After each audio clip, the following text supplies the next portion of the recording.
অপমানম কুর্বন্তি যে মুরা বৈষ্ণব আনাম মহাত্মনম। বলে যে বৈষ্ণব মহাত্মাদের নিন্দা করে তার মতো মূর্খ জগৎ সংসারে আর দ্বিতীয়টি নেই। হ্যাঁ, বলে যে ভক্তদের বৈষ্ণবদের নিন্দা করে তার মতো মূর্খ জগৎ সংসারে নেই। আজ সারাদিন একটা বিষয়ে আমি ভাবছি, সেটা আমার মনের কথা মনেই থাক, কিন্তু মনে মনে ভাবি এত সাহস কোথা থেকে আসে। হ্যাঁ, খুব সাবধান হতে হয়। বলে বৈষ্ণবের নিন্দা করলে কি হয়? পাতন্তে পিতৃভিঃ স্বাধামম মহারৌরব স্বাঙ্গে। বলে যে ভক্তদের বৈষ্ণবের নিন্দা করে সে রৌরব নামক নরকে প্রবেশ করে। শুধু সে একা নয়, তার বংশে যারা আছে বংশ শুদ্ধ সব। বললেন স্বজ্ঞাতি, বংশ শুদ্ধ যারা আছে, হ্যাঁ, যে ভক্ত বৈষ্ণবকে নিন্দা করে বলে ও তো নরকে যাবে, ও বংশে যারা আছে ওরাও সব নরকে প্রবেশ করবে।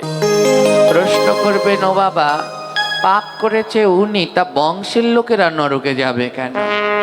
হ্যাঁ, কেন জানো তো? বলে যারা পূর্বপুরুষ ছিল তারা তোমায় সঠিক শিক্ষাটা দিতে পারেনি। যদি সঠিক শিক্ষা দিত তাহলে তুমি ভক্তদের বৈষ্ণবদের নিন্দা করতে পারতে না। তাই ভক্ত বৈষ্ণবকে নিন্দা যে করে সে শুদ্ধ তার সব অংশে নরকে গমন করে। তাই বড় সাবধান থাকতে হয়। আমাদের ভক্ত এবং আমাদের মধ্যে পার্থক্য কি জানে?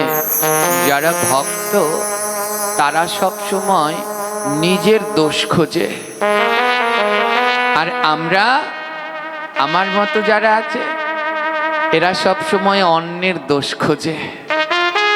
হ্যাঁ, এর জন্যে আমাদের প্রভুপাদ শ্রী শ্রী অষ্টোত্তর শত ৩ করিয়ে গোস্বামী মহারাজ তার একটি বাণীতে বললেন, তোমার সব থেকে বড় দোষ কি জানো? অন্যের দোষ দেখাই তোমার সব থেকে বড় দোষ। দোষ দেখতে যেও না, তাহলে ওখানেই সর্বনাশ হয়ে যাবে। ভক্তদের দোষ দেখতে যেও না। তাই খুব সচেতন থাকুন। বললেন এই শ্লোকে যে ভক্ত বৈষ্ণবদের যারা নিন্দা করে সব অংশে রৌরব নামক নরকে প্রবেশ করে। একটুখানি বললে আর তাতেই সব কিছু এখন প্রায় বন্ধ হয়ে যেতে বসেছে। হ্যাঁ, কিন্তু ভক্তের তো অযাচিত কৃপা, তাই তিনি কিছু বললেন না। যারা এই পাঠ শুনবেন, এই নেটে ইউটিউবের মাধ্যমে পৌঁছে যাবে, ঠিক বুঝতে পারবেন যে এটা ঠিক হয়নি, তাই সাবধান হন। মহাপ্রভু বারবার বললেন সাধু সাবধান, সাধু সাবধান। বলে সাধুদের সাবধান হতে হবে কেন? সাবধান হবে চোর, গুন্ডা, বদমাইশ, ওরা সাবধান হবে, সাধুদের কেন সাবধান হতে হবে? বলে তুমি ভক্তিপথে এসে সাধু হয়ে তোমার দ্বারা এমন কোনো কাজ যেন না হয় যাতে সাধু নামের কলঙ্ক হয়। তাই খুব ধ্যানে থাকতে হবে। হ্যাঁ, যায়নি তাই খুব ধ্যান রাখবেন যেন এই বদনে কোনো সময় কারো নিন্দা যে যা করুক তার জন্যে ভগবান রয়েছেন, তিনি দেখবেন। যথা উপযুক্ত সময়ে তার ইষ্টফল তিনি পাবেন। আমাদের দরকার নেই। মহাজনগণ বললেন, যেই মুখে নিন্দা হয় সেই মুখে যতই নাম হোক না কেন, নামে কোনো কাজ হয় না। তাই ধ্যান রাখতে হবে। এই যে আজকে কতজন সকাল থেকে দেখা করতে এসেছেন, তো আমায় অনেকজন বলছে, জানেন বাবা, আপনার পাঠ শোনার পরে আমরা এখানে সবাই টানা করে তিলক দেই, কিন্তু তিলক দিলেই শুধু আমাদের কত কথা বলে, সমালোচনা করে, নিন্দা করে, বলতেই থাকে সব সময়, আমাদের দেখে টিটকানি মেরে কথা বলে। এতে আপনাদের কোনো ক্ষতি হবে না, যত আপনাদের বলবে তত উপকার হবে। যত বলবে তত উপকার হবে। কেন জানেন? যত আপনার নামে নিন্দা করবে তত আপনার পাপগুলো খণ্ডন হবে, কেটে যাবে, আর আপনার লাভ হবে। আপনার যত পাপ তা ওর মধ্যে চলে যাবে। আপনি টানা করে তিলক পড়ছেন, আপনাকে দেখে বিভিন্ন কথা বলছে, আপনি যে কদিন টানা করে তিলক পড়েননি ওই কয়দিনের পাপ ওর মধ্যে চলে যাবে। তাই বলতে দিন, যত বলবে ততই ভালো, আমাদের জন্য ভালো। যখন আমরা রাস্তা দিয়ে যাই, তো আমি তো সব সময় এমনি করেই চলি, এরকম মালা তিলক দিয়ে সব সময়। ওই বাসে উঠলে কত কথা, তো দেখলে পরেই বলে হরে কৃষ্ণ। যারা বলে তারা আমার ধর্মের না অন্য ধর্মের বলুক, আমি বলি গেলে উদ্ধার হয়ে। কারণ আমার মহাপ্রভুর দেয়া এমন এই মন্ত্র, প্রভু বললেন, যে বলে একবার বদনে হরে কৃষ্ণ রাম, তার গতি হইবে ওই গোলক ধাম।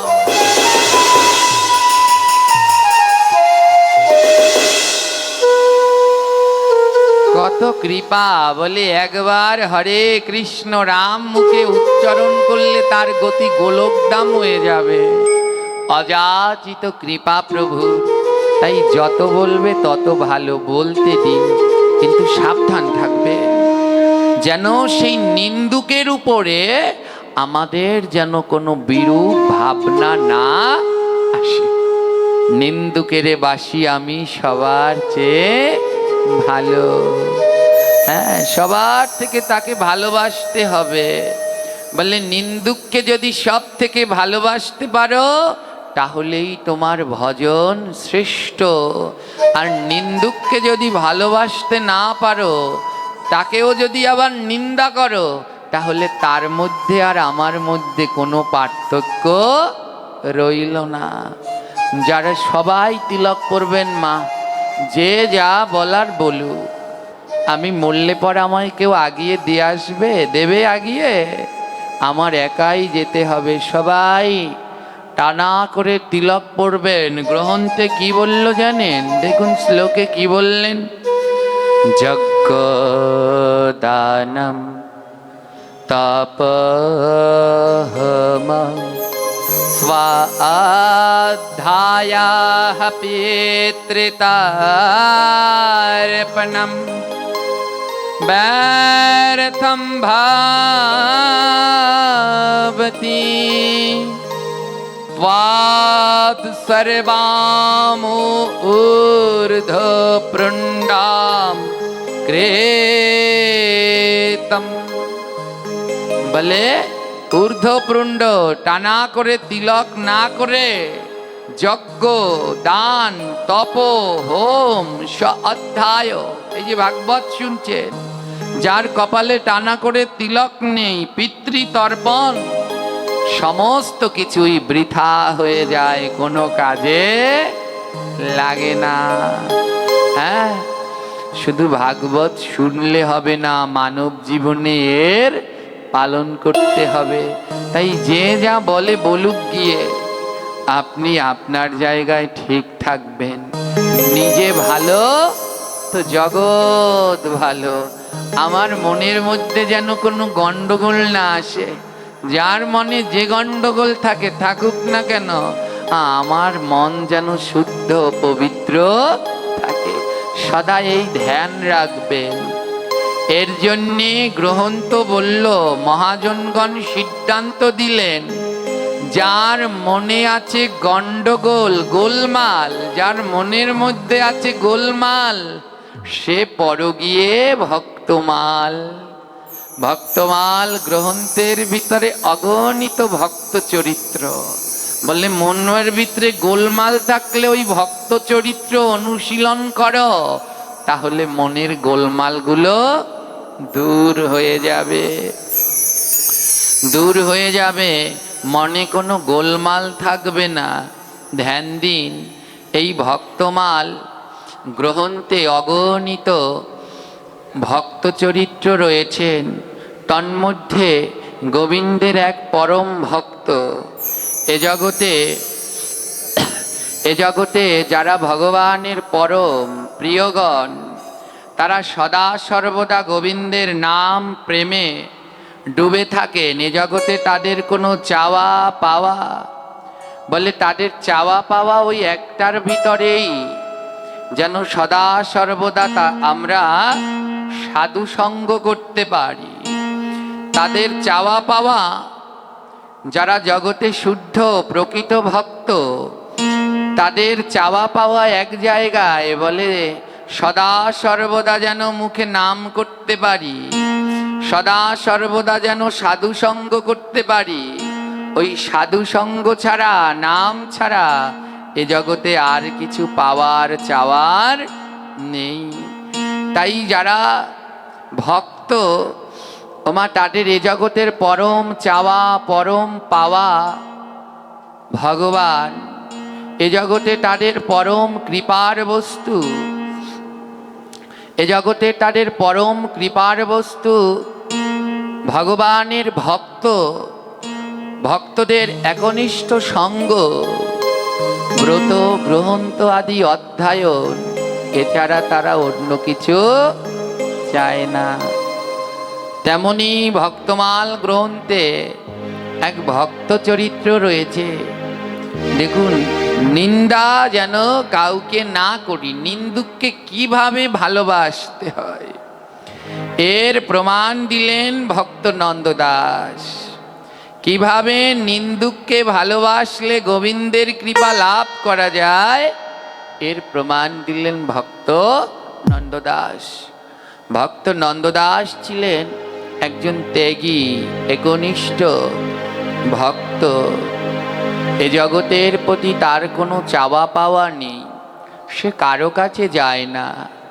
তার ইষ্ট বিগ্রহ গিরিধারী, তার নিজের সীমাবদ্ধ জায়গার মধ্যে ফসল আদি চাষ করে, আর যা চাষ করে কচু ঘেঁচু যা হোক ওগুলোই রান্না করে, সিদ্ধ করে গোবিন্দের ভোগ লাগায় আর প্রসাদ পায়। নন্দদাসের শুধু একটাই প্রচেষ্টা, নাম। বদনে কোনো সময় নাম সে ত্যাগ করে না। কে শয়নে কি স্বপনে অহর্নিশি নাম বদনে, নামে বিনা নাহি আর অন্য ভাবনা গতি। সদা নামে ডুবে থাকে, কিবে পাবে চিন্তামণি।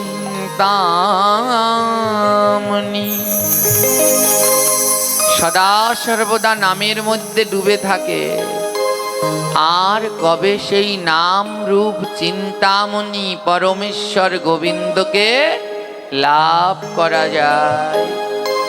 যেইখানে সাধু সঙ্গ হয় ভক্ত নন্দদাস সেখানে ছুটতে ছুটতে যায়। ওই ভাগবত পাঠ হলে সবার শেষে এক কোণায় গিয়ে বসে থাকে, আর নিভৃতে এক মনে ভগবানের পরম পবিত্র কথা শ্রবণ করে। কোনো স্থিরতা নেই, হ্যাঁ, শুধু দৌড়াচ্ছে। মা এখন তো এই দামোদর মাস, প্রথম দিনে আমরা একটু আলোচনা করেছিলাম দাম মাহাত্ম্য সম্বন্ধে। ওই যে কালকে আমাদের বাবাজি বলল যে বাবাজি ওই সাত্বিক আহার কে কে করবেন, নিরামিষ কে কে খাবেন, যেই বল পাশ থেকে বাবা বলছে আর বলো না, কালকে আর ভক্ত আসবে না। হ্যাঁ, আজকে দলে দলে গিয়ে শিখাচ্ছে আমায়, এটা বলবেন, এটা বলবেন না, এটা বলবেন, এটা বলবেন না। হ্যাঁ, তো বড় দুঃখের, যেটা জানলে, যেটা শিখলে এ জগতে কাজে লাগবে, আমরা সেটা শিখতে চাই না। এই দামবন্ধন লীলার মধ্যে মা যশোদা গোপালকে যখন দড়ি দিয়ে বাঁধবেন, তো গোপাল যদি ধরা না দেয় তাকে ধরা যায়? তো মা যশোদাকে, গোপালকে ধরার জন্য মা যশোদা হাতে লাঠি নিয়ে গোপালের পিছনে ছুটছে। মা যশোদার দেহটা একটু ভারী সারি ছিল কি না, তো দৌড়াচ্ছে দৌড়াচ্ছে, গোপালকে কিছুতেই ধরতে পারছে না। গোপালের তো বড় আনন্দ হচ্ছে, সে দৌড়াচ্ছে, কিন্তু মা যশোদার বড় কষ্ট হচ্ছে। দৌড়াতে দৌড়াতে মা যশোদার গা থেকে ঘাম বেরিয়ে গেছে, হ্যাঁ, বড় কষ্ট হচ্ছে। মহাজন ডেকে বলছেন, ও ভগবান, এমন করে কোনো সময় কাউকে কষ্ট দেয়? ধরা দিলেই তো পারো, এমন করে দৌড়াচ্ছ কেন? মা যশোদার ঘরে কত কাজ। আমার কতগুলো গরু আছে মা যশোদার, জানেন তো কতগুলো গরু? 9 লক্ষ গরু। চিন্তা করেছেন তার কত কাজ।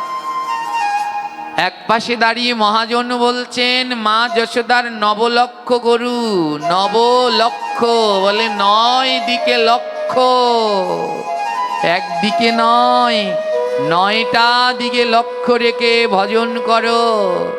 ওমা, এই দেহের ভিতরে কয়টা দ্বার রয়েছে? হ্যাঁ, 9টি। বলে এই 9টার দিকে লক্ষ্য রেখো, কোনোটা যেন ছুটে না যায়। 9 লক্ষ মানে 9 দিকে লক্ষ্য। চোখের দিকে লক্ষ্য রাখো, চোখ স্টার জলসা জি বাংলায় নয়, গীতা ভাগবতে আসো। মুখের দিকে লক্ষ্য রাখো, মুখ অখাদ্য কুখাদ্যে নয়, গোবিন্দের প্রসাদের দিকে আসো। এই 9 দিকে লক্ষ্য রাখো। কান অন্যের নিন্দা কথা শোনার জন্য তুমি হওনি, তুমি আমার গোবিন্দের গুণকথা শ্রবণ করবার জন্য হয়েছ। লক্ষ্য রাখো, ভজন করো। মহাজন বললেন, ও গোপাল, যশোদামার কত কাজ, আর সব কাজ ফেলে তোমার পিছন পিছন দৌড়াচ্ছে। মায়ের বড় কষ্ট হচ্ছে, তোমার কষ্ট হচ্ছে না? গোপাল বলে, আমার বড় আনন্দ হচ্ছে। বলে কেন? বলে এ জগতে যারা কাজ ফেলে রেখে আমার পিছন পিছন দৌড়ায়, আমি তাদের বড় ভালোবাসি গো।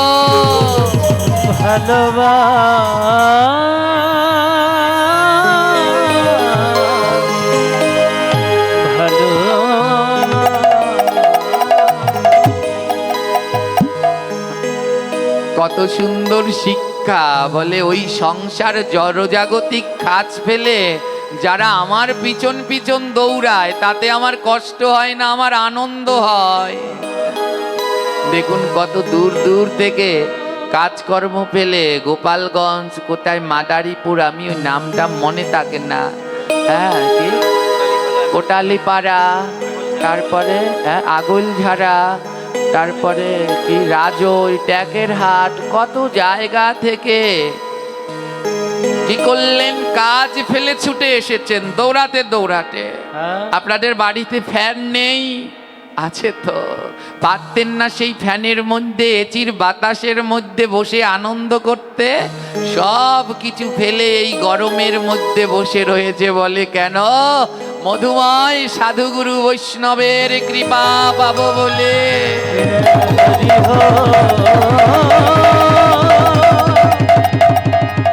হরি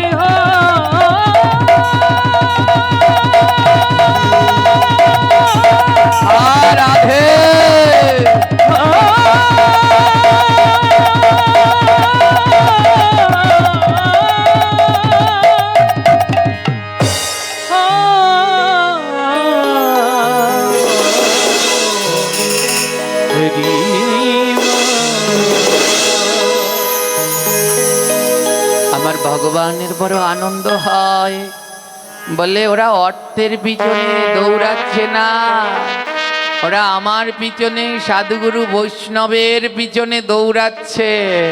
গোবিন্দ বলে ওতে যদি ভক্তের কষ্ট হয় কিন্তু আমার বড় আনন্দ হয়। মা যশোদা কাজ পেলে গোপালের পিছনে দৌড়াচ্ছে আর গোপালও দৌড় লাগাচ্ছে। মা যশোদার কষ্ট হচ্ছে, মহাজন জিজ্ঞেস করছে মা যশোদার কষ্ট হচ্ছে তো? ভগবান বলছে আমার আনন্দ, মা যশোদা কাজ ফেলে আমাকে ধরার জন্য দৌড়াচ্ছে। তাই আপনারাও যারা আজ কাজ ফেলে ভগবানকে পাওয়ার জন্য দৌড়ে দৌড়ে এই সাধুদের কাছে আসছেন, এই আশা বৃথা যাবে না।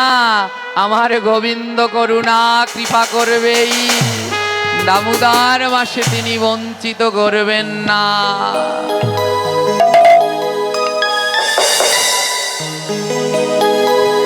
ভক্ত নন্দদাস সদা সর্বদা গোবিন্দের নাম করতেন, হাতে কাজ করতেন, নির্দিষ্ট অল্প জায়গা, ওই জায়গার মধ্যে সারা দিন ফসলে জমি চাষ করতেন, গোমাতা পালন করতেন। আর ওই যে গোবর হয় গোমাতার, সেই গোবর দিয়ে ঘুঁটে তৈরি করতেন। ঘুঁটে মানে বোঝেন তো মায়েরা, গোল করে করে ওই যে ওয়ালে গাছে গাছে দেয়, ওগুলোকে কি বলা হয়? ঘুঁটে। ওই ঘুঁটে দিয়েই রান্না হতো। আর ওই বাড়ির আঙিনায় যা চাষ হতো ওই সিদ্ধ করে ওই ভোগ লাগিয়ে প্রসাদ পেতেন। আর কোথাও তিনি যেতেন না, তার কাছে সবাই আসতেন। বলে ভজন যদি করতে পারো তাহলে কারো কাছে যেতে হবে না, তোমার কাছে সবাই আসবে। যদি সেই রকম ভজন করতে পারো, সারাদিন ওই কাজ করে আর নন্দদাস মুখে নাম করে। নন্দদাসের ছিল মধুর সুরেলা কণ্ঠ, ওই মধুর সুরেলা কণ্ঠে অনাবরত গোবিন্দের নাম কীর্তন করে। হরে কৃষ্ণ হরে কৃষ্ণ কৃষ্ণ কৃষ্ণ হরে হরে, হরে রাম হরে রাম রাম রাম হরে হরে, কৃষ্ণ হরে কৃষ্ণ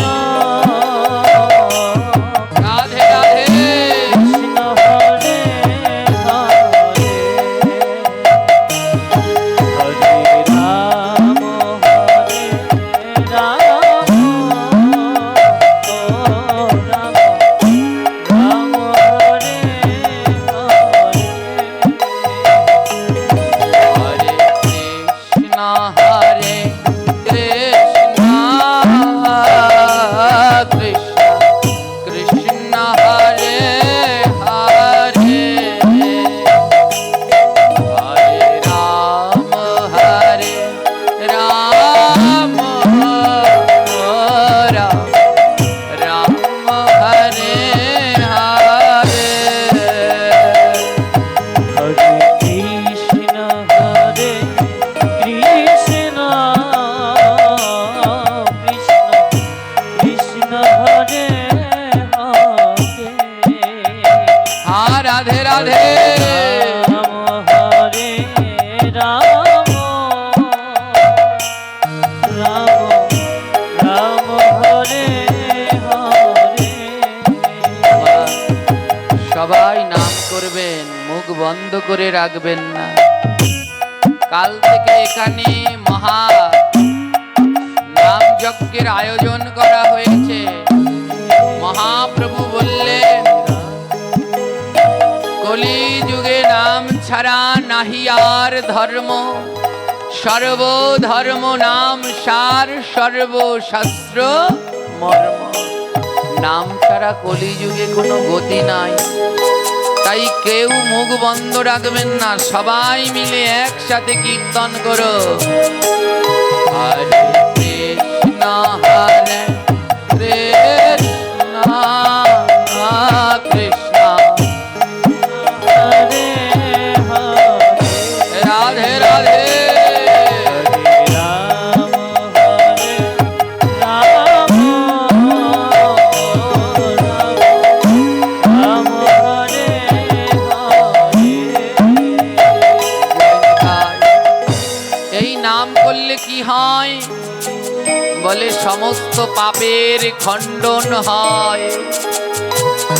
প্রশ্ন করতে পারেন, বাবা তাহলে এত নাম করি কই আমার পাপের তো খণ্ডন হচ্ছে না কেন জানেন? কারণ আমাদের নাম প্রভু গ্রহণ করেননি। বলে তাহলে এই নামে কি কাজ হবে না? বলে অভ্যাস করো, নাম অভ্যাস করতে থাকো, একদিন না একদিন প্রভু নাম গ্রহণ করবে। বলে যেদিন আমার নাম ভগবান গ্রহণ করবে, আমি কি করে বুঝবো আমার নাম গোবিন্দ গ্রহণ করলেন? বলে যেদিন নাম করতে গিয়ে দেখবে দুই নয়ন থেকে অঝোর ধারায় ঝরছে, সেদিন বুঝে নেবে তোমার নাম আমার অনাদিরাদি গ্রহণ করেছে।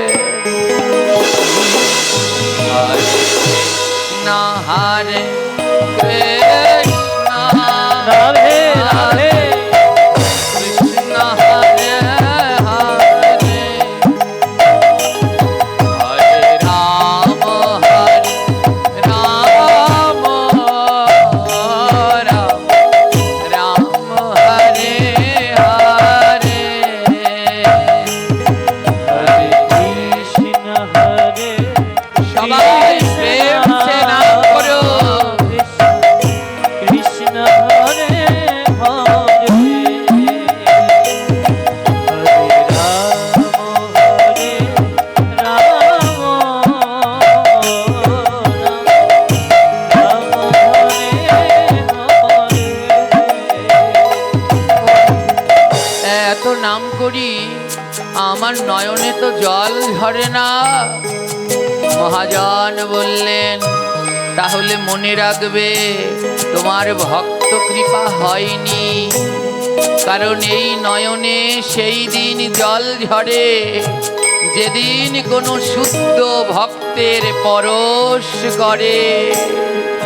যেদিন কোনো শুদ্ধ ভক্তের পরশ হয় সেই দিন এই মনে কৃষ্ণ প্রেমের উদয় হয়।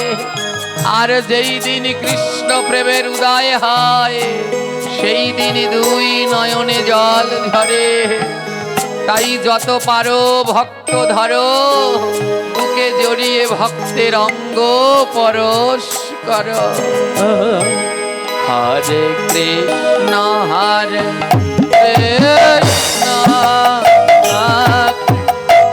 কৃষ্ণ হরে হরে হরে রাম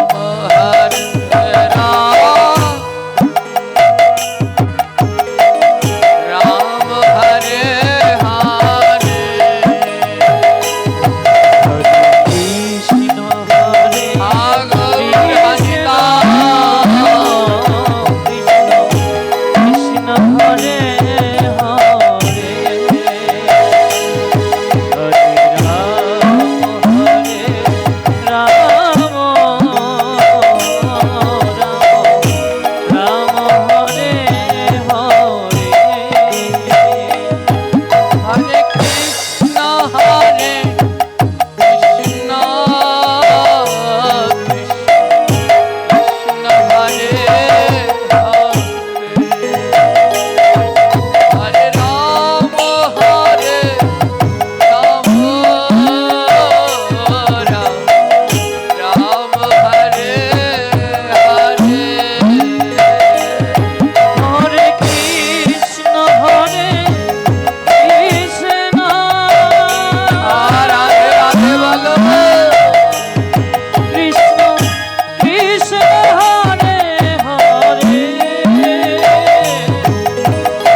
বলে হরে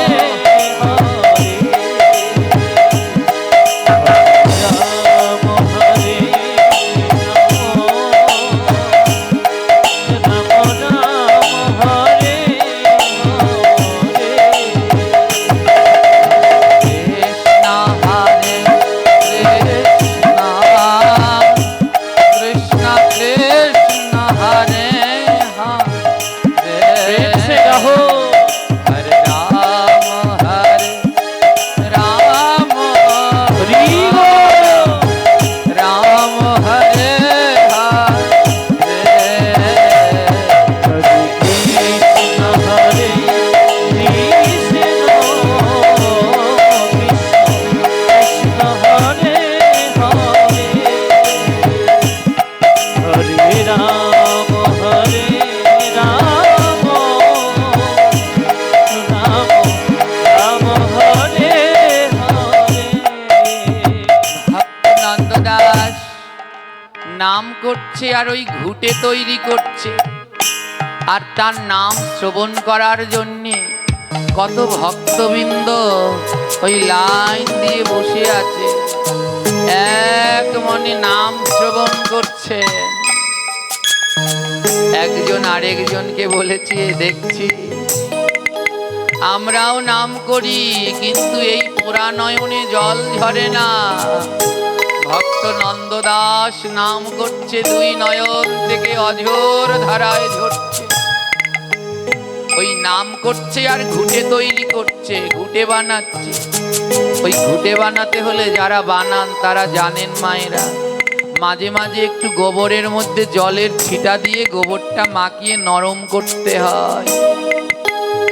ভক্ত নন্দদাস গোবর মাখাচ্ছে কিন্তু জল দিচ্ছে না। এক পাশে দাঁড়িয়ে মহাজন বলছে, ও নন্দদাস, ঘুটে তৈরি করতে হলে তো গোবরের মধ্যে জল দিয়ে মাখাতে হয়। বৈষ্ণব বলছে, যার নয়নে এত জল ঝরে তার অন্যের জলের কি প্রয়োজন পড়ে।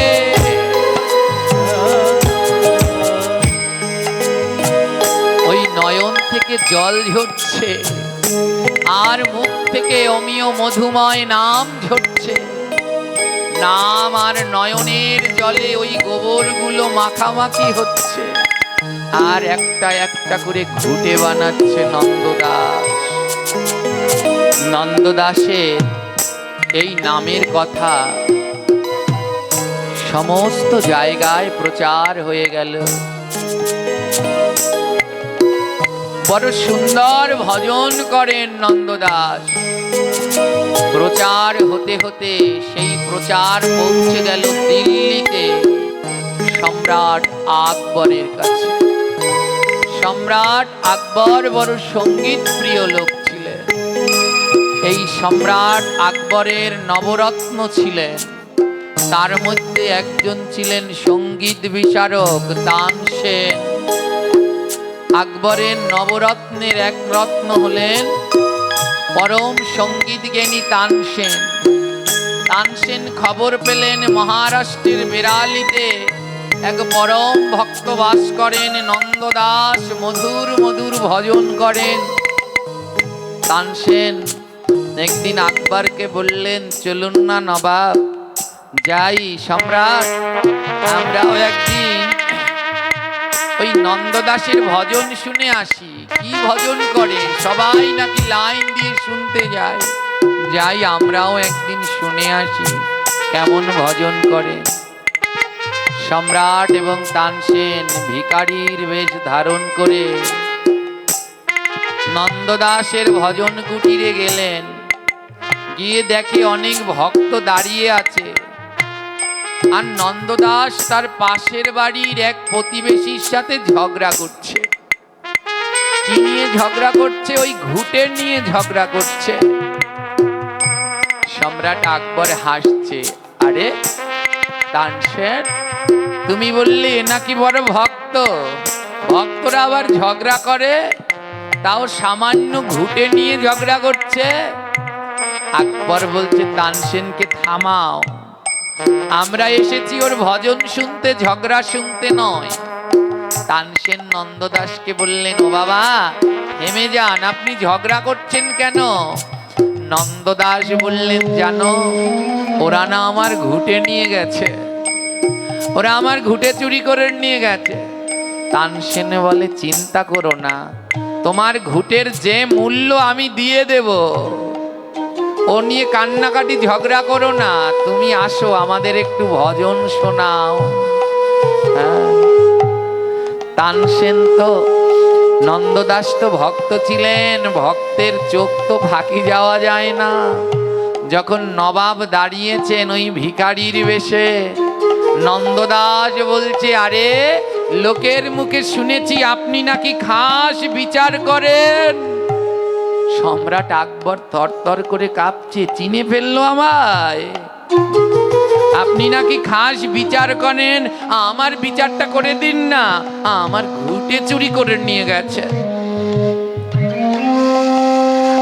তানসেন বলে, ঘুঁটের টাকা দিয়ে দেবো, চিন্তা নাই, ওর থেকে বেশি দেবো, একটু ভজন শোনাও।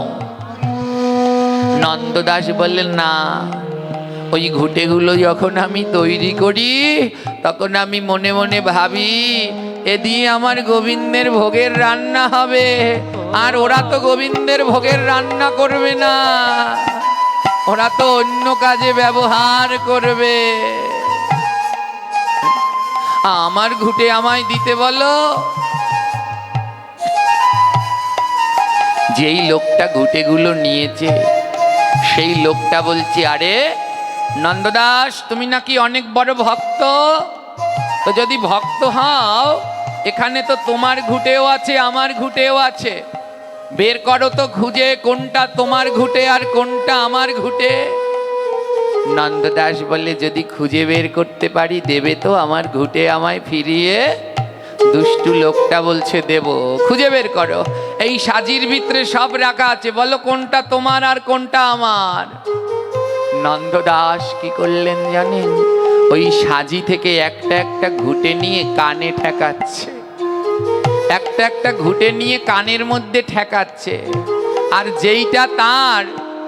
যেটা তার তৈরি করা ঘুঁটে সেটা পাশে রেখে দিচ্ছে, আর যেটা তার না সেটা অন্য পাশে রেখে দিচ্ছে। সম্রাট আকবর বললেন, কেমন বিচার? কানে ঠেকিয়ে ঘুঁটে পরীক্ষা করে বলছে এটা আমার আর এটা আমার না। তানসেন বলল, আমিও কিছু বুঝলাম না, দেখে আঙুলের ছাপ মিলিয়ে পরীক্ষা করত, কিন্তু কানে ঠেকিয়ে কি করে বলে এটা আমার ঘুঁটে আর এটা আমার নয়?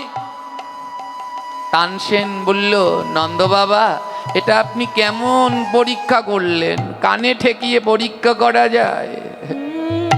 ভক্ত নন্দদাসের দুই নয়নে জল, সে বেশি কথা বলে না তো, ভক্ত তো, আর মুখে নাম, নয়নে জল ঝরছে, মুখে অমিয় মধুময় নাম ঝরছে। তানসেন বলে, ব্যাপার কি?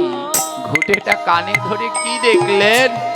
তানসেন ওখান থেকে একটা ঘুঁটে নিয়ে নিজে কানে ঠেকালেন, আর যখন তানসেন ঘুঁটেটা কানে ঠেকালেন, ওই ঘুঁটের মধ্যে দিয়ে শুনতে পেলেন, হরে কৃষ্ণ হরে কৃষ্ণ রাধে রাধে, কৃষ্ণ হরে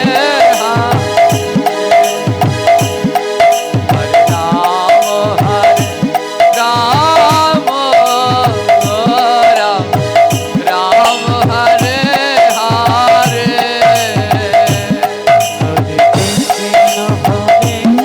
কৃষ্ণ রাধে রাধে। কৃষ্ণ হরে হরে, হরে রাম হরে রাম, রাম হরে হরে। তানসেন বলছে, আমি কি সুস্থ আছি? ঘুঁটের ভিতর থেকে ভগবানের নাম শোনা যায়, এ কান থেকে নিয়ে এই কানে ঠেকিয়েছে, দেখে ঘুঁটের ভিতর দিয়ে ভগবানের নাম হচ্ছে। বলে, নাম করলে এমন ভাবে করো যেন নাম প্রেম মিশে একাকার হয়ে যায়।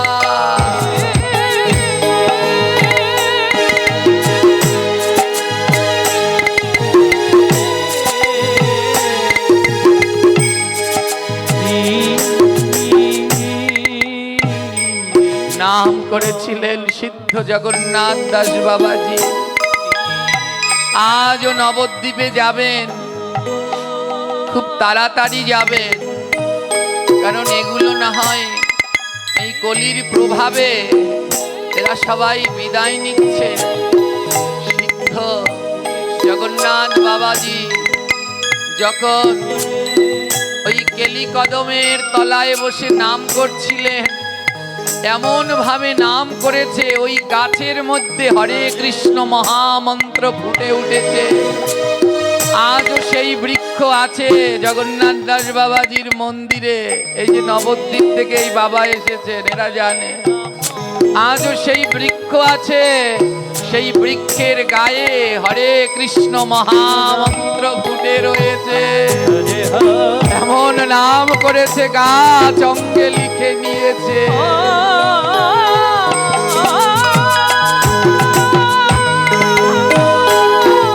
গৌর হরি বল, হরি বল।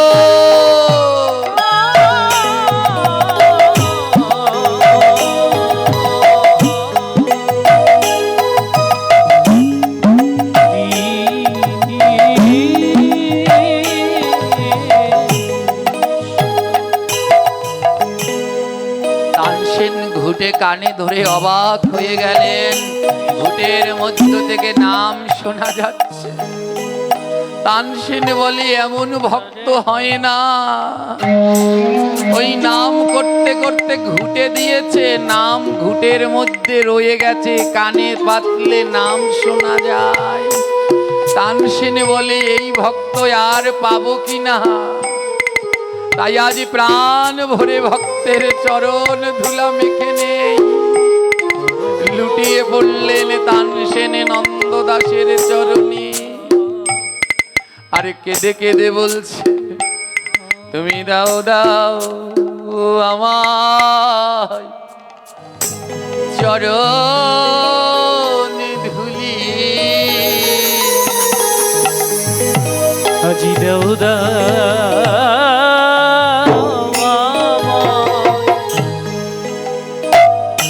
গো চরণ ধুলি।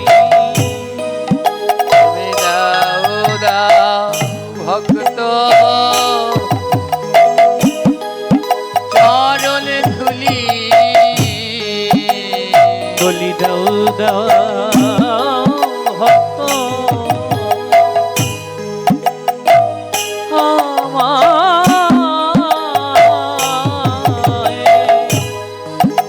চরণ ধুলি। বলে এই ভক্তয়া কোথায় পাবো। বলিয়ে মন ভক্তয়া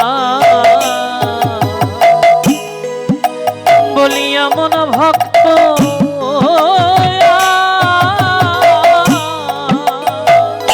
হরি বল। কোথায় পাবো। তোমরা দাও দাও আমায় হরিব চরণ ধুলি। বলি দাও দাও আমায় চরণ ধুলি। আজ লুটিয়ে পড়ে ধুলা মাখছে। আর কি বলছে জানো, বলে এই ধুলা তো মেখে যাব, আবার কবে পাই না না পাই, তাই কিছু ধুলা সঙ্গে নিয়ে যাব। তাই বললেন কি জানো, আমি অঙ্গে মাগব সঙ্গে নেব। আমি অঙ্গে মাখব সঙ্গে নেব। আমি অঙ্গে সঙ্গে নেব। আমি অঙ্গে মাখব আমার সঙ্গে নেব। বলি এমন ভক্ত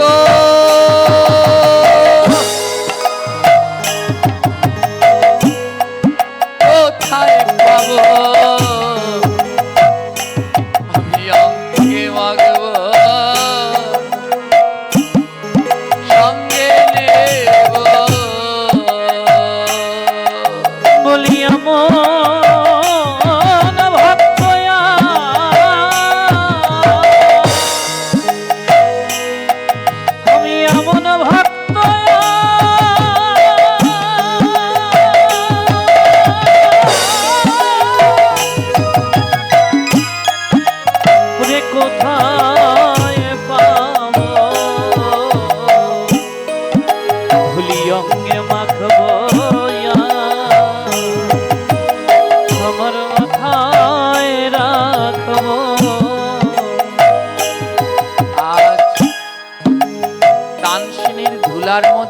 গড়াগড়ি দেখে সম্রাট ভাবছে এ কি পাগল হয়ে গেল, ও ঘুটের মধ্যে কি আছে যে অমন কানে ঠেকিয়ে গড়াগড়ি দিচ্ছে। আকবর গিয়ে একটা ঘুটে তুলে যেই কানে ঠেকালো, আর ওই ঘুটের মধ্যে মধুর নাম শোনা যাচ্ছে, হরে কৃষ্ণ কৃষ্ণ কৃষ্ণ কৃষ্ণ হরে হরে, হরে রাম রাম রাম হরে হরে।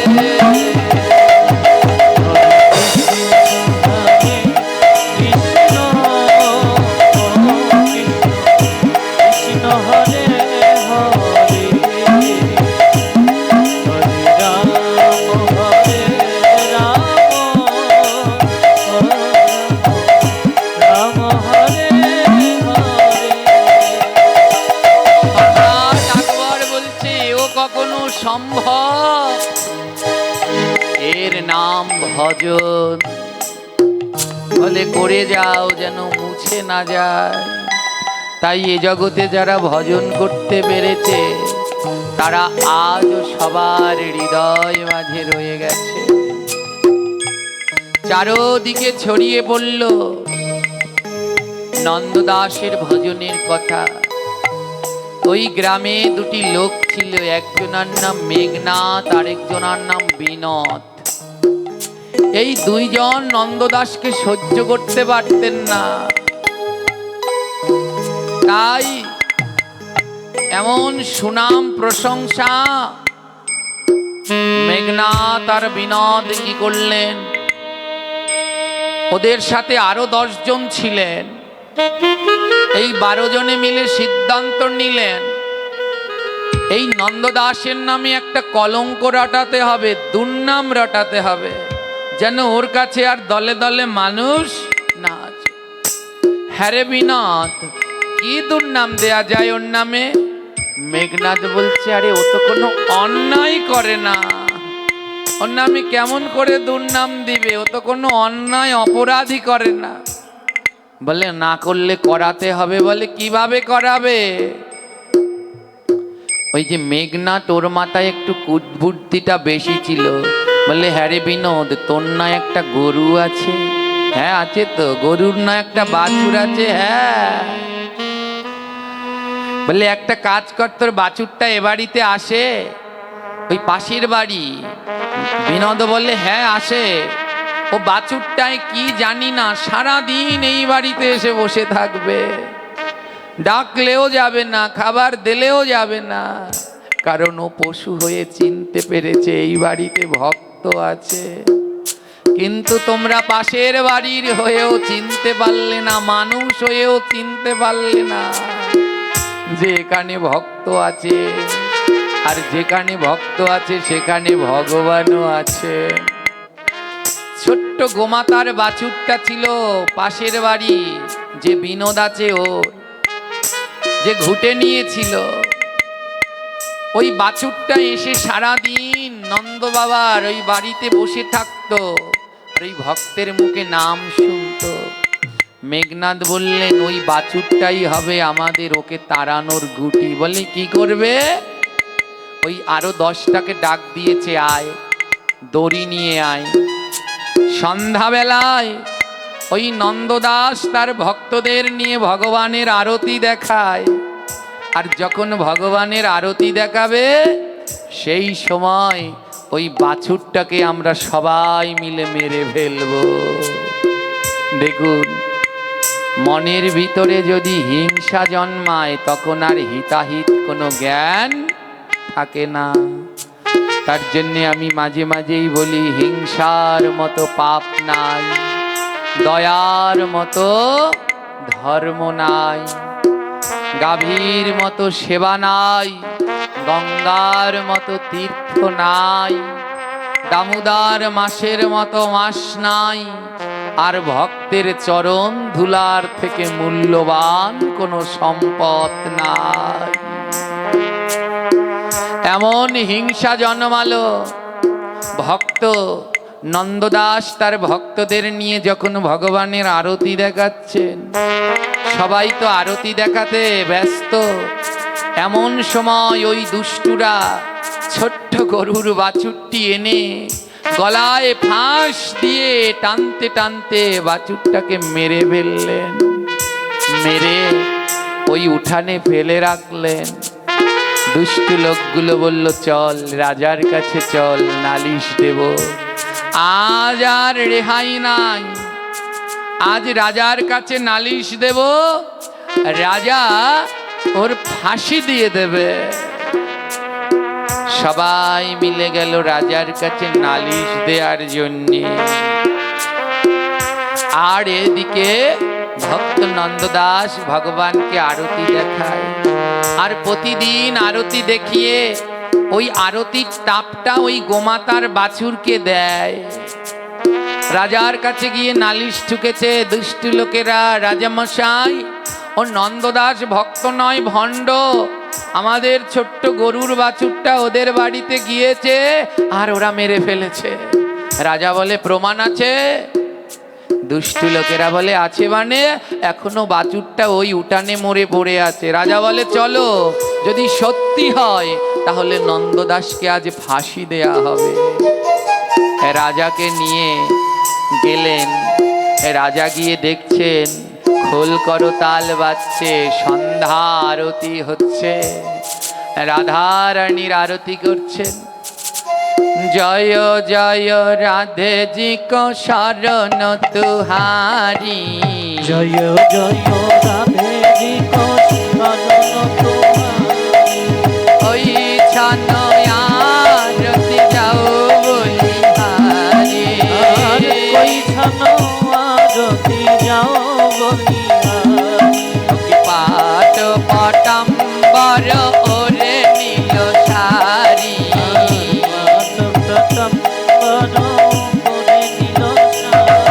আর চিঠি পর সিন্দুর যাও বলিহারি, আর চিঠি পর সিন্দুর যাও বলিহারি। আবেশ বনায়ল প্রিয় সহচরে,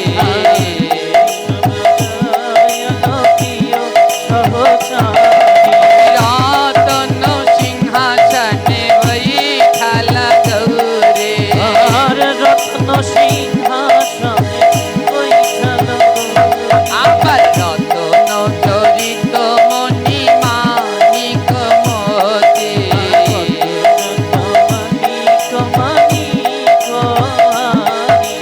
ঝলমল আভরণ পতি অঙ্গে জ্যোতি,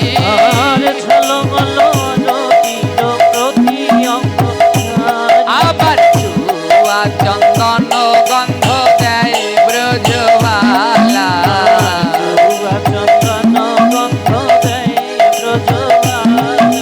বৃষভানু রাজনন্দিনীর বদন উজালা, বিশ্বভানু রাজনন্দিনী বদন আবার চৌদিকে সখী গণ দেয় করতালি, চৌদিকে সখী গণ দেয় করতালি, আবার চৌদিকে সখী গণ দেয় করতালি, চৌদিকে সখী গণ দেয় করতালি। আরতি করে ভালো ললিতা পিয়ারি, আরতি করে ভালো ললিতা পিয়ারি, আবার নব নব ব্রজবধূ মঙ্গল গায়,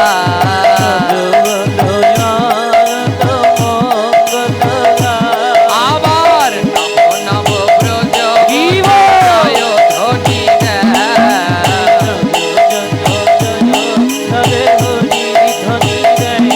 আমার প্রিয় নর্ম সখী গণ চামর ডোলায়, অকি রাধা পদ পঙ্কজ এই তো ভরসা,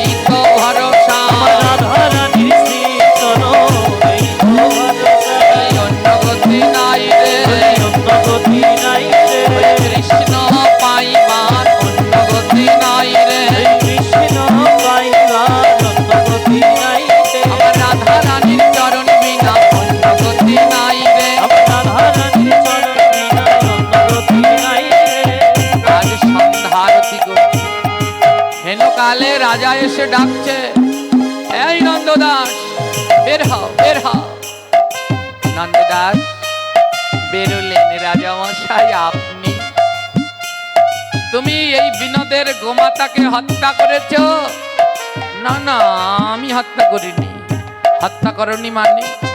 ওই যে বাছুরটা মরে পড়ে আছে উঠানে, ও ও মরেনি, ও ঘুমিয়ে আছে। প্রতিদিন আসে সন্ধ্যা আরতির সময়, প্রতিদিন আসে। এ প্রদীপের তাপ দিলেই আবার ও উঠে যাবে। রাজা বলে ও মরে গেছে, ও প্রদীপের তাপ দিলে আর উঠবে না। নন্দদাস বলে রাজন, তুমি জানো না আমার গোবিন্দের প্রদীপের তাপে কি ক্ষমতায় আছে। নন্দদাস গোবিন্দকে আরতি করে সেই প্রদীপের তাপ নিয়ে যখন গোমাতার বৎসের মাথায় দিচ্ছে, আর দিয়ে বলছে, ওরে বৎসবালা, তুই যদি আজ না উঠিস আমার যে গোহত্যার কলঙ্ক হবে। আজ ওই প্রদীপের তাপ দিচ্ছে আর নয়নের জলে ভাসছে, আর দুটি বাহু তুলে গোবিন্দ গোবিন্দ বলে ডাকছে। যেই না দুই বাহু তুলে গোবিন্দ গোবিন্দ বলে ডাকছে, মৃত গরুর বাচ্চাটি ওই লাফিয়ে লাফিয়ে চারদিকে না। ওহে গোবিন্দ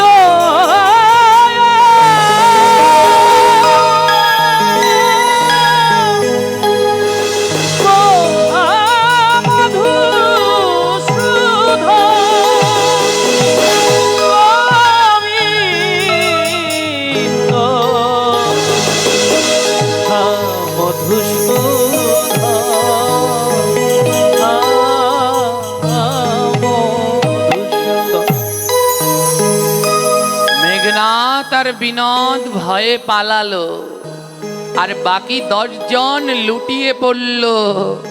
ওরে আয় আয়, ভক্তের মতো দয়াল হয় না, ক্ষমা চাই। মরা গরু আবার বেঁচে গেছে। 10 জন লুটিয়ে ক্ষমা চাইলেন।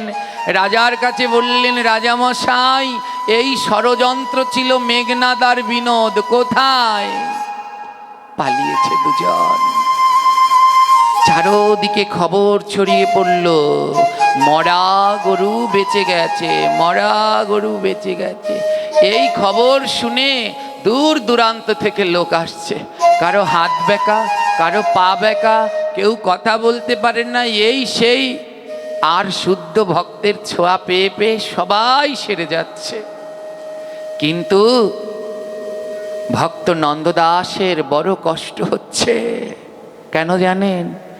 এতদিন নন্দদাসের বড় আনন্দ ছিল, কোনো কেউ তাকে জ্বালাতো না। সারাদিন ভগবানের নাম করত, ভগবানের সেবা করত। কিন্তু আজ তার এত ভক্ত, ভগবানের নাম আর করতে পারে না। এর জন্যে সাধুরা লুকিয়ে লুকিয়ে থাকে, কারো কাছে আসতে পছন্দ করেন না। নন্দদাসের এত ভক্ত শিষ্য হলো, তাদের যন্ত্রণায় এখন আর নাম করতে পারে না, ভগবানের সেবাটা দিতে পারে না। সারাদিন দলে দলে লোক আসছে, শিষ্য হচ্ছে। ওই দেশের রাজা ব্রজনন্দন, তিনিও সিদ্ধান্ত নিলেন, আমিও নন্দদাসের কাছ থেকে দীক্ষা নিয়ে তার শিষ্য হব। রাজাও আজ সংকল্প করলেন, আজই আমি দীক্ষা নেব। এইদিকে মেঘনাদ আর বিনোদ খবর পেয়েছে রাজামশাই আজ নন্দদাসের কাছ থেকে দীক্ষা নেবে। মেঘনাদ বিনোদ বলছে, শোন, আজ যদি রাজা ওর কাছ থেকে দীক্ষা নেয়, তাহলে আমরা আর জীবনে ওই রাজ্যে যেতে পারবো না। ওর নামে আর একটা বড় মিথ্যা কলঙ্ক রটাতে হবে, অপবাদ দিতে হবে, দুর্নাম দিতে হবে, নিন্দা দিতে হবে। ধ্যান দিবেন, নিন্দুক কাকে বলে? নন্দদাস প্রতিদিন কাঁদে আর ভগবানকে বলে, প্রভু আমি এত ভিড়ভাট্টা চাই না, এদের জ্বালায় আমি আর আগের মতো নাম করতে পারছি না। সব দলে দলে আসে আর আমার কাছে বসে থাকে, বড় যন্ত্রণা আমার, চাই না এসব, নিয়ে যাও এদের আমার কাছ থেকে। কিন্তু লোক আর সামাই দেয়া যাচ্ছে না, দলে দলে আসছে, দলে দলে আসছে। এইদিকে মেঘনাদ আর বিনোদ কি করলেন, পাশের এলাকায় একটা বাইজি ছিল নাম রূপসী। বাইজির কাছে গিয়ে একথলি মোহর দিয়ে বললেন, রূপসী এই মোহর নিয়ে আমাদের গ্রামে যাও, গিয়ে একটা কাজ করবে, যদি করতে পারো আরো একথলি মোহর দেব। বলে কি কাজ?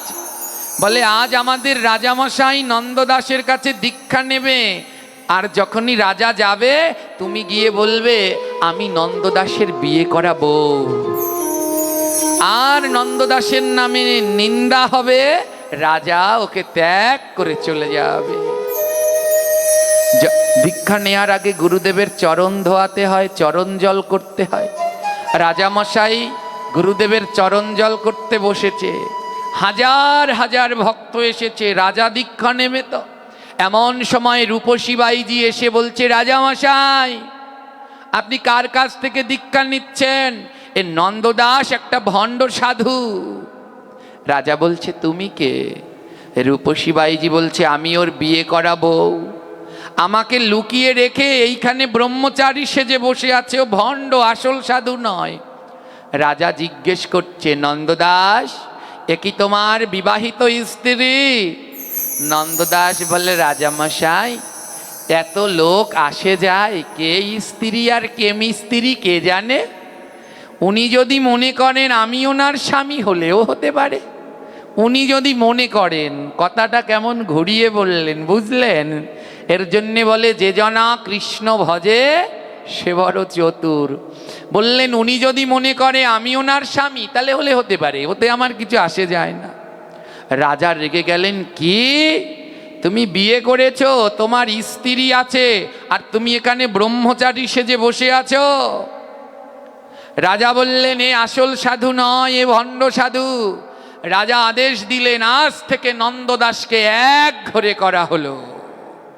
নন্দদাসের কাছে আজ থেকে কেউ আর আসবে না, আজ থেকে ও এক ঘরে, ওর কাছে কেউ আর আসবে না। সবাই চলে গেলেন। নন্দদাসের প্রিয় শিষ্য ছিলেন 9 জন, ওই 9 জন গেলেন না, সবাই চলে গেলেন, ত্যাগ করে চলে গেলেন। দুর্নাম দিয়ে দিলেন যে এর বিয়ে করা বউ আছে, আর এখানে রেখে ব্রহ্মচারী সেজে বসে আছে, নিন্দা দিয়ে দিলেন। সবাই চলে গেলেন। সবাই যখন চলে গেলেন, নন্দদাস দুহাত তুলে নাচছে, আজ আমার বড় আনন্দ রে, আজ আমার বড় আনন্দ। 9 জন শিষ্য কাঁদছে, গুরুদেব আপনার নামে মিথ্যা বদনাম দিল, আর আপনি আনন্দ বলে নৃত্য করছেন। গুরুদেব বললেন 9 জন শিষ্যকে যা, একজনে জল নিয়ে আয়, একজনে চন্দন নিয়ে আয়, একজনে পুষ্প, একজনে মাল্য বস্ত্র নিয়ে আয়। আজ আমি আমার পরম মিত্রের চরণ ধৌত করব, আজ আমি আমার পরম মিত্রের চরণটা ধৌত করব। 9 জন শিষ্য বললেন আপনার পরম মিত্র কে? হ্যাঁ, নন্দদাস বললেন এই যে রূপসী বাইজি, ও আমার পরম মিত্র। 9 শিষ্য বললেন গুরুদেব এ আপনার মিত্র হলো কি করে? বলে কত চেষ্টা করেছি এদের দূরে সরানোর জন্যে, পারিনি। কতদিন কেঁদেছি গোবিন্দের কাছে, প্রভু এই ভক্তদের দূরে সরাও, আমায় একা করে দাও, তুমি আর আমি আর কেউ যেন না থাকি। যেই কাজটা আমি পারিনি, এই রূপসী বাইজি আমার নামে নিন্দা করে সেই কাজ করে দিয়েছে। আজ আর আমার কাছে কেউ নাই, আজ আমি আর আমার ভগবান শুধু নাম করব।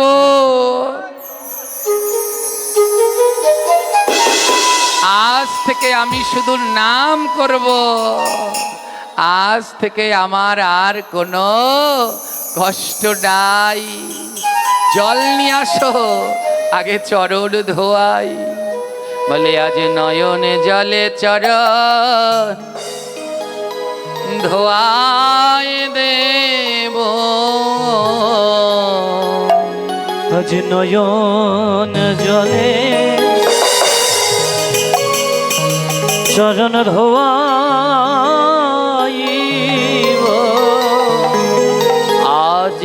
নয়ন জলে চরণ ধোয়াইব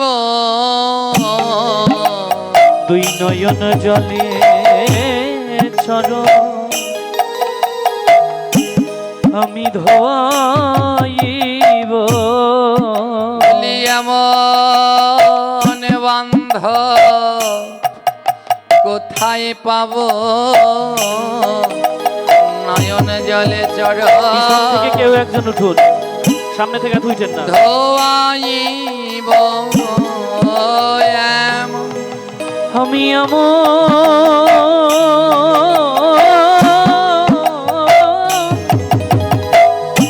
কোথায় পাব আমি নয়ন জলে চরণ ওই চরণ ধোয়াইব। আজ সেই রূপসী বাইজিকে আসনে বসিয়ে ভক্ত নন্দদাস চরণ ধোয়াচ্ছেন। জগৎবাসী শিখে নাও, নিন্দুক কোনো সময় শত্রু নয়, তাকে মিত্র ভেবে ভজন করতে হয়। রূপসী বাইজি বলছে, আরে নন্দদাস, তুমি আমার চরণ ধোয়াচ্ছ, আমি এসেছি তোমার নিন্দা করতে। নন্দদাস বলে, না গো, তুমি আমার নামে যেই নিন্দা করেছ, আজ আমায় ছেড়ে সবাই চলে গেছে, আমার বড় মঙ্গল হয়েছে। একদিন উদ্ধব গোবিন্দকে জিজ্ঞেস করলেন, গোবিন্দ, এ জগতে তোমায় পাওয়ার লক্ষণ কি? ভগবান বললেন, এ জগতে আমায় পাওয়ার প্রথম লক্ষণ হলো আমার ভক্ত কাঙাল হবে, দিন দিন তার অর্থ সম্পদ কমে যাবে। যদি দেখো দিন দিন তোমার অর্থ বাড়ছে, তাহলে মনে রেখো তোমার কাছ থেকে ভগবান দূরে যাচ্ছে। আর যদি দেখো দিন দিন অর্থ কমে যাচ্ছে, তুমি কাঙাল হচ্ছ, তাহলে মনে করবে তোমার গোবিন্দ তোমার নিকটে আগাচ্ছে। উদ্ধব বলে, গোবিন্দ গো, তোমায় পাওয়ার দ্বিতীয় লক্ষণ কি? বলে, অর্থ কমে গেলে আত্মীয় স্বজন বন্ধু বান্ধব কেউ আসবে না। আর যখন অর্থ কমে যাবে, আত্মীয় স্বজন বন্ধু বান্ধব কেউ আসবে না, তখন আমি দুই বাহু তুলে ভক্তের কাছে চলে আসব।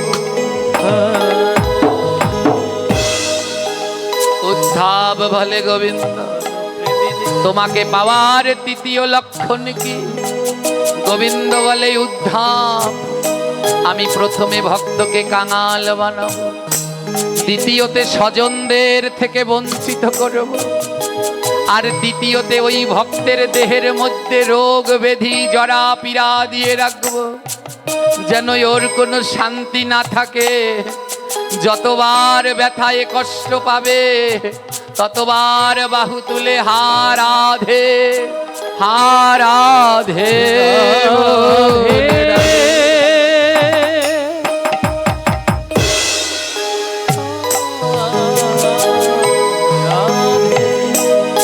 নন্দদাস বলছে, ওগো রূপসী বাইজি, গোবিন্দ তো আমায় জন্ম থেকেই দারিদ্র কাঙাল বানিয়েছে।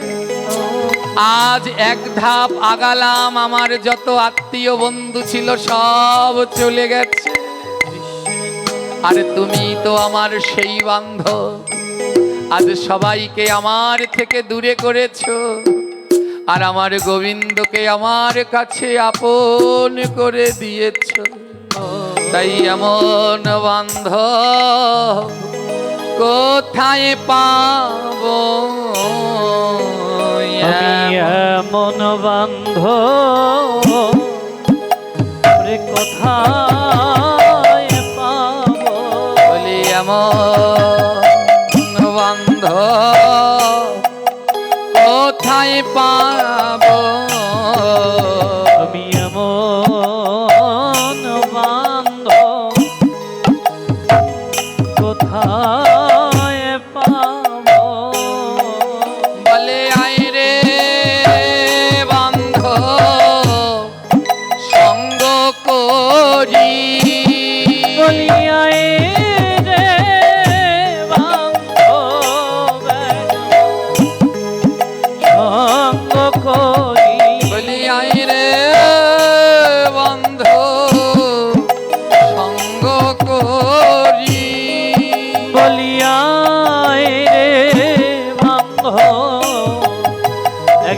সঙ্গ করি বলে পতি অঙ্গে দিয়ায় অঙ্গ বলি তোদের রঙ্গে আমি দিয়া অঙ্গ বলি করি মধু ভক্ত সঙ্গ আমি করি মধু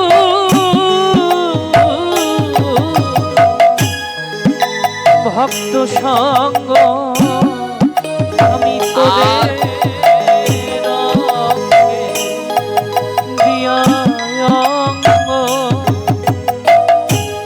আজ সেই রূপসী বাইজির দুই নয়নে জল ঝরছে বলে এতদিন শুনেছি ভক্তের অনেক দয়া আজ দেখলাম ভক্তের কেমন দয়া হয় রূপসী বাইজি বলে নন্দদাস আমি এখনই রাজার কাছে গিয়ে বলবো সব সত্যের প্রকাশ নন্দদাস করজড়ি করি বলে ভক্তের চরণে আজ না যাইও তুমি রাজার শরণে এক বছর থাকো তুমি আমায় এই স্থানে নিবৃতে নামে করিব আমরা 10 জনে যেও না এই সবাই চলে গেছে তো এক বছর সবাই দূরে থাক এই এক বছর ধরে আমরা নিবৃতে এখানে এই 10 জনে মিলে নাম করব 10 জনে মিলে কেউ আর ওখানে আসে না ভক্ত নন্দদাসের বাড়িতে এখন আর কেউ আসে না 10 জনে মিলে সারা দিন নাম গায় হরে কৃষ্ণ কৃষ্ণ কৃষ্ণ কৃষ্ণ হরে হরে রাম হরে রাম উঠবেন না কেউ উঠবেন না হরে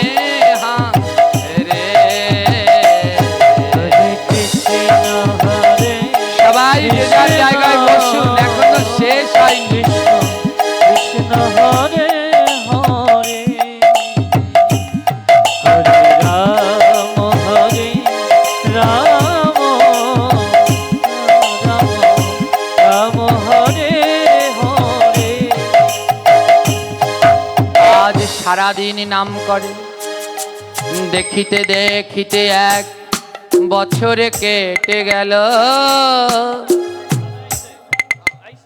নন্দদাসের মনে পরম বৈরাগ্যের উদয় যে হইল 7 দিন ধরে এক আসনে নাম করে নন্দদাস খায় না ঘুমায় না পরে না বহির্বেশ 7 দিন ধরে এক আসনে বসে শুধু নাম করে যাচ্ছে আর নয়ন জলে ভেসে যাচ্ছে রূপসী বাইজি বলে আর দেরি করা যাবে না আজ রাজার কাছে সব সত্যি বলতে হবে ছুটতে ছুটতে রূপসী বাইজি গেলেন রাজার কাছে রাজা বসাই তুমি কে এখন আর রাজা দেখে চিনতে পারছে না রূপসী বাইজির ললাটে তিলক গলায় মালা মাথায় উত্তরীয় রাজা বলছে তুমি কে কেমন চেনা চেনা লাগছে রূপসী বাইজি বলছে 1 বছর আগে দেখা হয়েছিল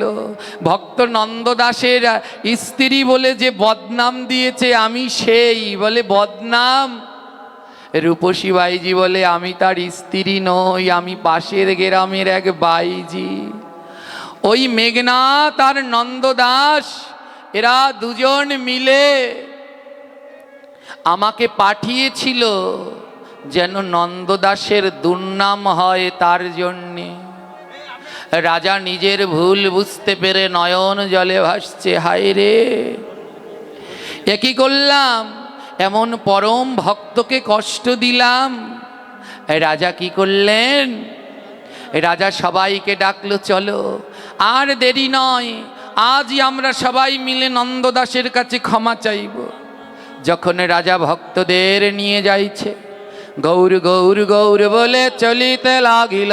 বলি গৌর গৌর গৌর বলে চলিতে লাগিল। আহা গৌর গৌর গৌর বলে চলিতে লাগিল।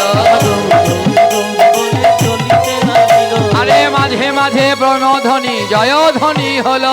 আর মাঝে মাঝে জয়ধ্বনি জয়ধ্বনি হলো। মাঝে মাঝে প্রেম ধ্বনি জয়ধ্বনি হলো। বলি মাঝে মাঝে জয়ধ্বনি প্রেম ধ্বনি হলো। যেন কালে দেখে দুই কুষ্ঠ রোগী, কেন কালে দেখে দুই কুষ্ঠ রোগী। ওই ধুলায় গড়া গড়ি যায় তো দেখি। ধুলায় গড়া গড়ি যায় তো দেখি। আপনারা বসুন, শেষটা না শুনলে বুঝতে পারবেন। আনন্দের নৃত্য করতে ইচ্ছে করছে, বসেন বাবা, একটু বসেন। পরে করবে। বসুন। বসুন বসুন। রাজা যখন ভক্তদের নিয়ে যাচ্ছে, দেখে দুইটা কুষ্ঠ রোগী গড়াতে গড়াতে যাচ্ছে। রাজা বলে, কেহ তোমরা নাম কি বাধাম? রাজা বলে, কেহ তোমরা নাম কি বাধাম? মেঘনাথ বিনোদ মোরা শুনো বর্তমান। মেঘনাথ বিনোদ মোরা শোনো বর্তমান। দেখে, আমাদের রাজ্যে তো কোনো কুষ্ঠ রোগী নাই, তোমরা কারা? কুষ্ঠ রোগী দুটি বলছে, রাজা বসাই আমি মেঘনাথ আর আমি বিনোদ। বলে বৈষ্ণব নিন্দা আর করবি? দেখ কেমন লাগে, চল। বৈষ্ণবের তো অনেক দয়া, ক্ষমা পেলেও পেতে পারিস। এবার গড়াতে গড়াতে চলে যত ভক্তগণ। গড়াতে গড়াতে চলে যত ভক্তগণ। আহা গড়াতে গড়াতে চলে যত ভক্তগণ। গড়াতে গড়াতে চলে যত ভক্তগণ। আরে উলু উলু জয় ধ্বনি দেয় নারীগণ। উলু উলু জয়ধ্বনি দেয় নারীগণ। উলু উলু জয় ধ্বনি দেয় নারীগণ। উলু উলু জয়ধ্বনি দেয় নারীগণ। আজ সবাই মিলে আসলেন ভক্ত নন্দ দাসের কাছে।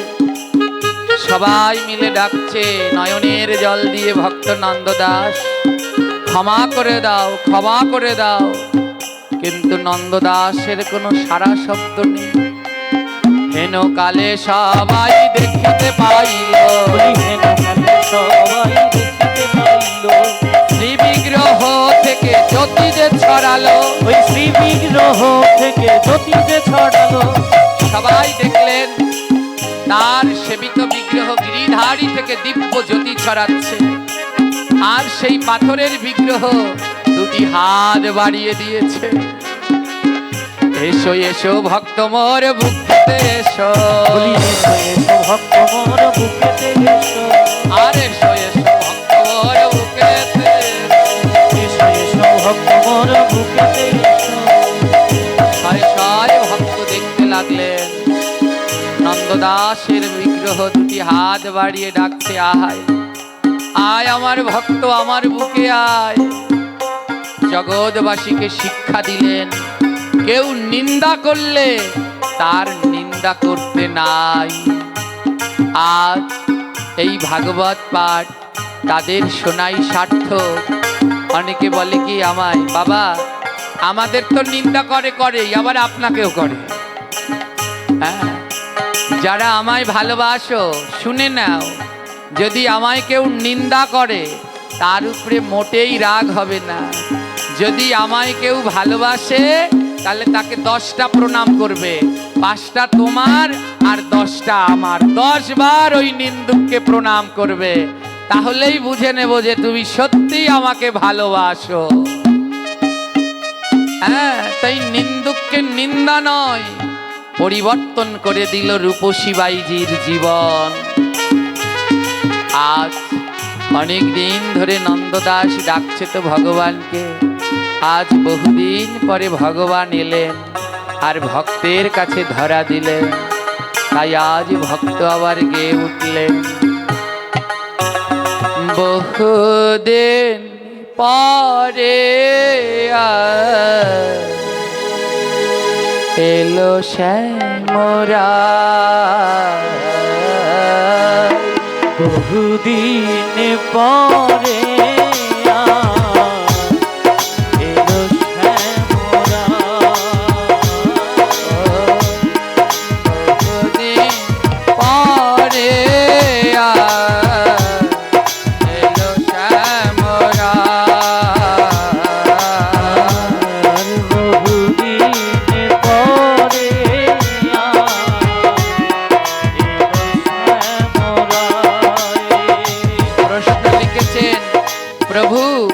বাবার বাৎসরিক থাকা অবস্থায় কি দামোদর ব্রত পালন করা যাবে?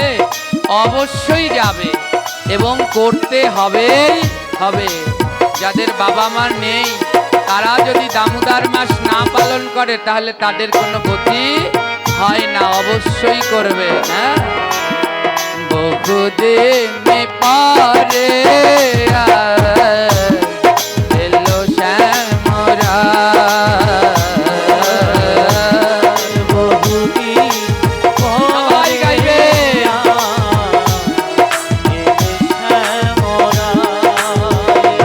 ও মন ভরে সাজাইব, মন ভরে সাজাইব, ও মন ভরে সাজাইব, মন ভরে সাজাইব, আজ নিরালা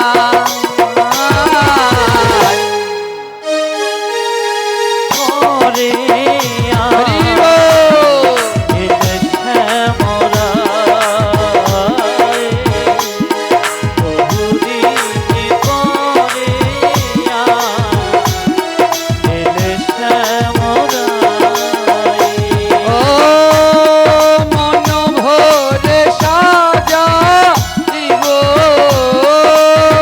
ভরে সাজাইব, মন ভরে সাজাইব, ভরে সাজাইব, আজ নিরালা বহুদিন হরিব। এলে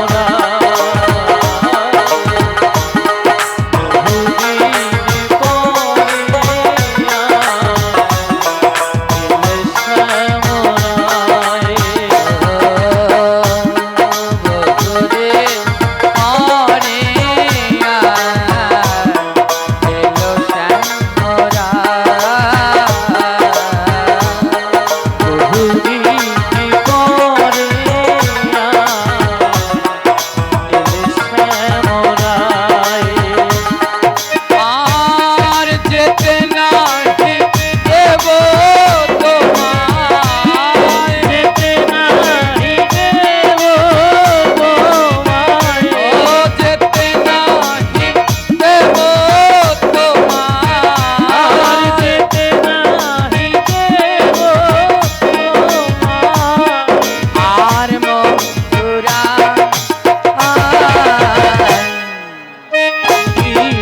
করে ওম হরি বল ধনি মায়েরা। এলে শ্যামরায়, বহুদিন পরে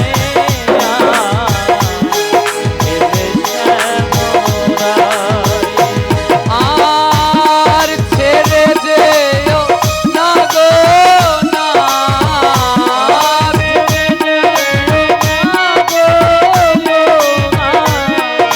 না, নাথ নয় প্রাণ। আমার একজন আছে যে সব সময় প্রাণ বলে ডাকে, তাই ছেড়ে যেও না গো প্রাণ, ছেড়ে যেও না গো প্রাণ, আর ছেড়ে যেও না গো প্রাণ, ছেড়ে যেও না গো প্রাণ।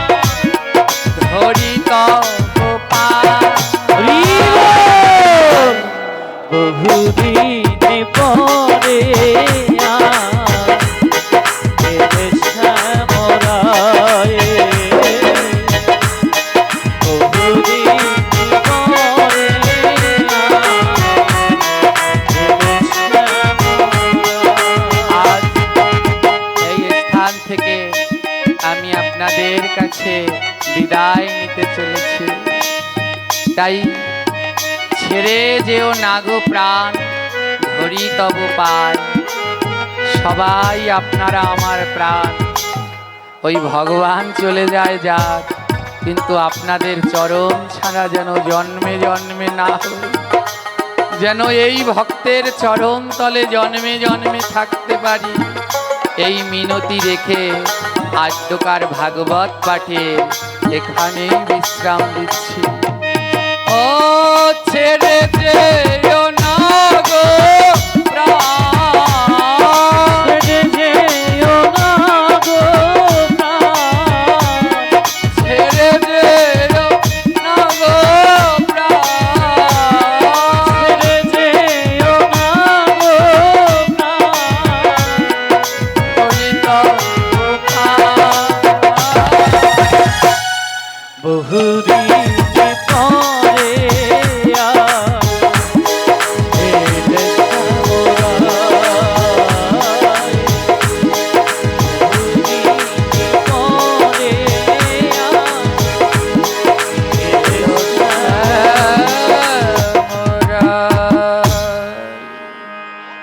বাবাজি একটু নামগুলো তুমি পড়ে দাও। হ্যাঁ, বাবাজি একটু পড়ে দিক, আমি বলছি। বাবু মিল্টন বৌদ্ধ, সিনিয়র যুগ্ম মহাসচিব, বাংলাদেশ হিন্দু বৌদ্ধ খ্রিস্টান কল্যাণ কেউ ফ্রন্ট, কথা বলবেন না, একটু শুনুন ধর্ম মন দিয়ে। মন্ত্রণালয়।